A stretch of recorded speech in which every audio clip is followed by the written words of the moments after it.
La France a une fois encore averti. C'était le mercredi, 29 septembre 2021. Elle a fait savoir au Mali qu'il perdrait le soutien de la communauté internationale et abandonnerait des pans entiers de sa souveraineté s'il avait recours aux mercenaires de la société privée russe Wagner. Au Mali, l'opinion se demande si la France utilisait la crise sécuritaire à dessein. Si le Mali engage un partenariat avec des mercenaires, le Mali s'isolera, il perdra le soutien de la communauté internationale, qui est pourtant très engagée dans ce pays, a lancé la ministre des Armées Florence Parly au Sénat.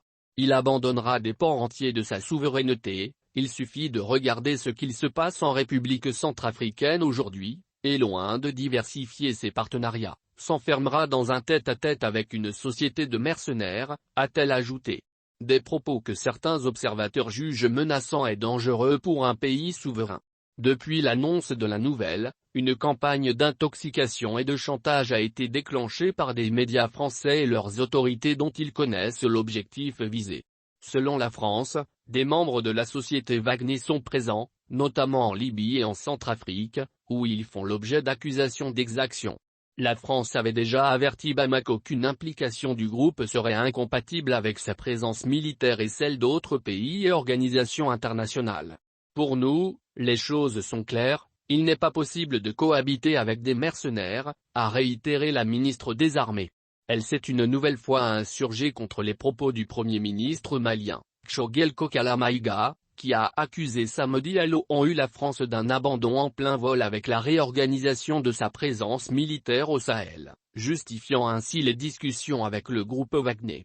Ces propos sont inacceptables et proprement indécents, a fait savoir Parly. Je voudrais balayer une contre-vérité, non, la France ne se désengage pas du Mali, a ajouté la ministre française des Armées.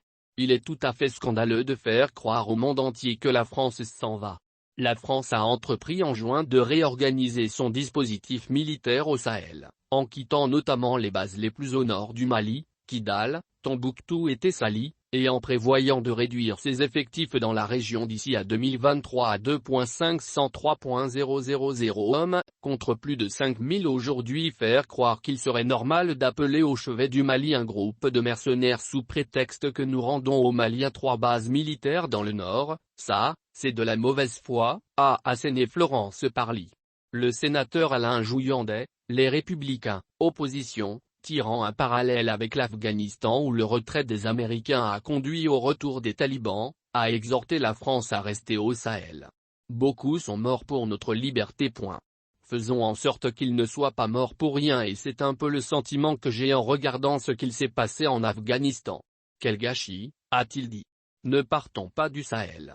Nous avons vocation à y rester, a-t-il ajouté, alors que le président et le gouvernement affirment que la France n'a pas vocation à y rester à terme. Cette volte-face de la France ne décourage point les nouvelles autorités de la transition qui sont déterminées à aller au bout pour faire venir au Mali Wagner malgré tout.